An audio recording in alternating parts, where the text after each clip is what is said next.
The whiteness concept we've talked about a million times over. Whiteness is a social, political concept and its implication of proximity to power. I'm not saying that specifically to be like, you should say cracker all the time, or that you should constantly fucking tell white people that they suck or whatever. I myself am white. That would get really fucking annoying if people constantly did that shit to me. I'm defending the concepts and the historical reasonings as to why there is a difference. The reason why I do this is because if I don't do this, there are plenty of people on the white identitarian side, i.e. Nazis, that try to utilize moments like this specifically to make counter propaganda. This is why I can't stop defending, not necessarily defending anti-white racism or anything like that, but explaining the concept that anti-white racism or reverse racism is not a valid or real thing. It's like, anti-straight bigotry. Homophobia is real. Heterophobia is not, because heterophobia is considered the default position. Okay? Does that mean you can hurt a white person's feelings? Yeah, of course you can. Does that mean that white people can be oppressed? Of course they can be. There is a layer of intersectionality. They can be oppressed for a multitude of different reasons. Most significantly, though, from their class position. Okay? Peace. The answer to the part 1 pop quiz question is, the artist is Uncle Kracker, the group is with attitude. Though there's a reason that the group is more widely known and referred to by their acronym, NWA, while to the contrary, in the mainstream, Uncle Kracker is simply known as Uncle Kracker. Because there's no genuine one-to-one comparison between cracker and the N-word. Not etymologically, not historically, not socially, not sincerely. The term cracker is an old Anglo-Saxon word that's been around. You can't hate the default. That doesn't make sense. No, default implies power. So it doesn't matter if there's any sort of like negativity associated with it. And in many instances, the negativity towards the normative position or the default is criticism towards power. So it's not about criticism towards you specifically, okay? But yes, when you shit on power, it's like saying billionaires. You can't oppress the default on the basis of that default. Exactly. This is a concept that we've talked about so many times. I feel like it's very hard for people to just like hear what I'm saying. Like people just shut off, and I'm trying to be as charitable as possible, right? Hear my words, but you don't listen to what I'm saying. Around for centuries, published as early as the 1500s in the work of Shakespeare. Its original meaning was one who brags, a bloviator. In today's terms, a capper. Ethnocentrism among the English applied the term cracker to the Scots-Irish people to smear them as raucous and lawless. That stereotype and label would follow the Scots-Irish people to the New World, the Americas, where they took on many manual labor jobs, including drovers, which, by the way, whiteness, from the American understanding of whiteness, the Scots-Irish were considered non-white, not a part of the default in-group. They were not white Anglo-Saxon Protestants. Which is why when cracker applied to them as a negative slur, it was applied to them on the basis of them not being, I guess, quote unquote, white. When Italians were oppressed in this country, they were not considered white. When the Irish were oppressed in this country, or in the second iteration of the word cracker, when he's describing the etymology of it, they were not white. And when I say white, I mean, we all know that these people had white skin. It's not like these people aren't white, right? And these people are certainly now considered white, but that concept has expanded, okay? It has expanded throughout time to welcome other groups that were originally oppressed on the virtue of not being white to now be white. Notice how none of these people were discriminated against on the basis of being white and white alone, in the same way that a black person or a brown person can be discriminated against. That's because whiteness in this regard has very little to do with the color of your skin, unless we're talking about the color of your skin being black, okay? Because if there's one group of people who will never be considered white, it's black people. That's why Barack Obama is not another white president, despite being half white, but considered the first black president. The reason why I have to, I guess, consistently repeat myself on the subject is that it's also a hyper-Americentric conversation to have, because in other countries, there's slurs and pejoratives and arguments that happen and occur on the basis of religious backgrounds, religious sectarianism, ethnocentrism, but rarely ever on the same white versus non-white boundaries that you constantly talk about in the United States of America. It's very interesting. That's why a lot of Europeans will look to this situation and go, what the fuck? Why? They'll say, why are Americans so obsessed with race? Now, of course, this does not mean that there isn't anti-black racism in European countries. Of course there are. But the never-ending argument, the never-ending back and forth between whiteness, what that means, white people, black people, is a profoundly American conversation to have. Where they took on many manual labor jobs, including drovers, which introduces another connotation to the term cracker as whip cracker, which transfers over to the context of slavery with Scots-Irish participation as slave foremen who cracked the whip. In time, the Scots-Irish people would embrace the term cracker as a thing of pride. Although to northern and affluent whites, the term cracker was a classist smear, the southern crackers themselves embraced the term as a sign of their working class grit. There's even a book about it called Cracker Culture that reveals something that you might find. That's why people in Florida also call themselves the Florida Crackers too. And surprising. While all poor Southern whites were considered crackers, not all crackers were white. That's right. Before the Atlanta Braves, there was the Atlanta Crackers. And alongside the Atlanta Crackers were the Atlanta Black Crackers. And you might argue that was then and this is now. Well, as of now, there's still a Cracker Trail Elementary School in Florida, a school that honors the Cracker Trail landmark in Florida. There's the Cracker Roadshow that again celebrates cracker culture. There's a reason you will not find in this day and age an N-word Trail Elementary School, because the N-word and cracker are not the same. That said, yes. Well, there is a N-word head ranch though, and everybody understands how fucking profoundly racist that is, because there's no positive association with the N-word in that regard.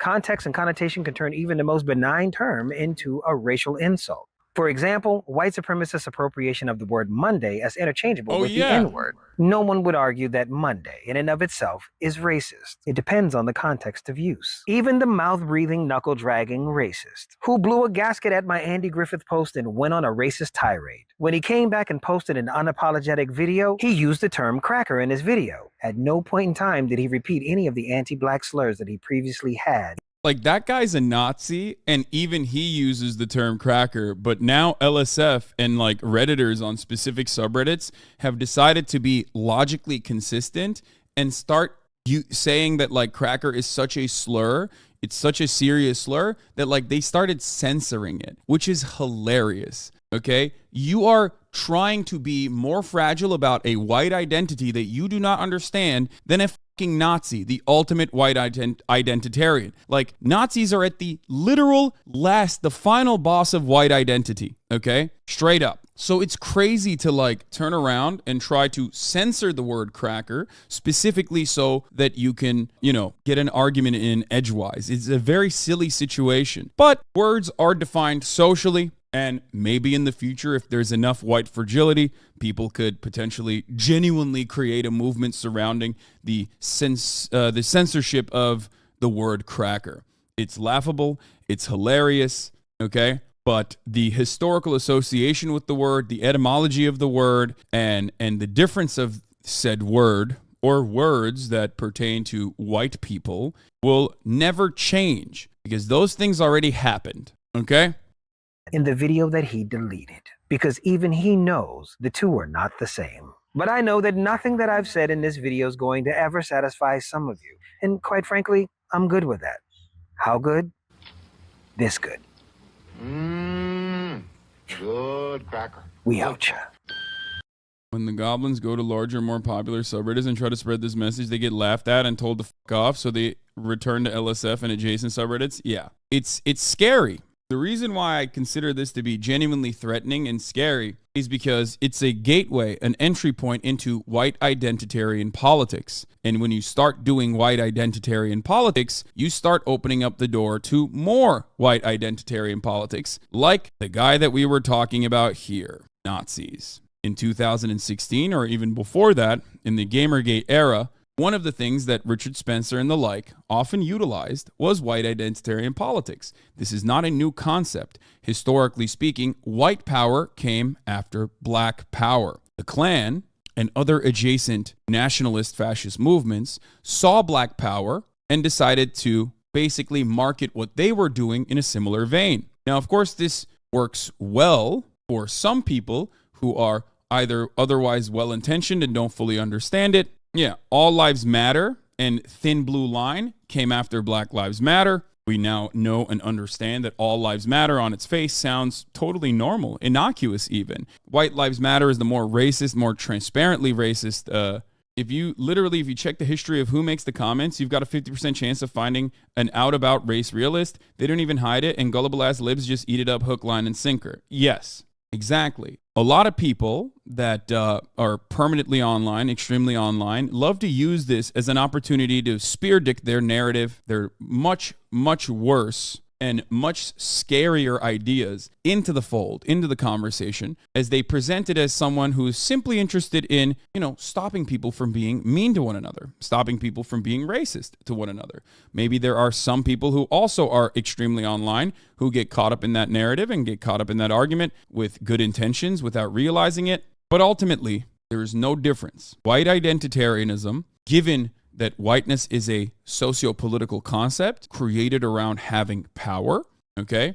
White identitarianism is no different than just basically being the entry steps, the gateway into, further, more aggressive and scary forms of white identitarianism. Nazi shit. Like I said, though, I understand why XQC specifically, I can't speak on Asman, but I assume Asman has a similar perspective on it as well. But racism against white people, okie dokie, you slay queen. Racism against black people, how could you? How much does your house cost again, Hasan? Brat laugh. Yeah. These are always the same kinds of people. They're not interested in legitimately making the internet a safer space for people, okay? They're just interested in making an argument so they can basically say the N-word. And if I can't say it, then you can't make fun of white people. If I can't make fun of black people and you consider me to be racist when I do that, then you can't make fun of white people. The whole victim complex of white identitarians and Nazis just melts my brain like you were never a victim, dude. What the That's not true. That's also not true. Even Nazis, white identitarians at a certain point in time could have been victimized. And white people in general are also capable of being victimized. White people can still be, for example, victims of police brutality. White people, of course, can be victims of unjustifiable constructs, unjustifiable hierarchies, just not on the basis of being white. That's it. You are always going to be structurally fucked over on the virtue of being a worker, a laborer. Your class position is the reason why you get fucked over.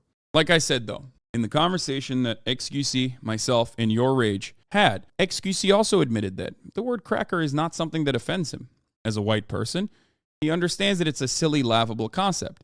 In private conversations that we've had, which I also mentioned in that conversation, so I don't feel bad revealing it one more time or describing it one more time. He understands, just like he doesn't use the R word, for example, XQC does not use the R word. He understands that allowing it to continue or advocating to say it will create an unsafe space and will make it seem like you can just go balls to the wall, okay? The R word, LMFAO. Well, yes. Problem is that any racial insults and hatred will ultimately create more hatred and division. Isn't it better to speak out against hatred across the board while acknowledging that certain types are more harmful than others? Well, here's the issue. When I talk about the word cracker, I talk about it from the context of historical white supremacy and its contemporary implications, okay? I am not going to concede or capitulate to people who are making a silly argument saying that their feelings are hurt. Because those people will be quick to say, well, what about black people? When you say anti-black things, you're hurting their feelings,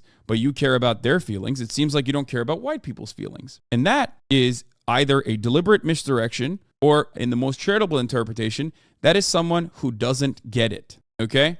No one is making that argument. The argument being made is permitting racism is wrong despite the impact. Yes, I understand why content creators take a stance on this. I understand why content creators don't want people to just fucking constantly spam cracker in their chats. Okay? I get that. But that logic does not apply to words like Karen, redneck, hillbilly, honky, and numerous other anti-white words. A lot of those words also are not on the virtue of whiteness, but usually whiteness plus class, or an action, a type of behavior.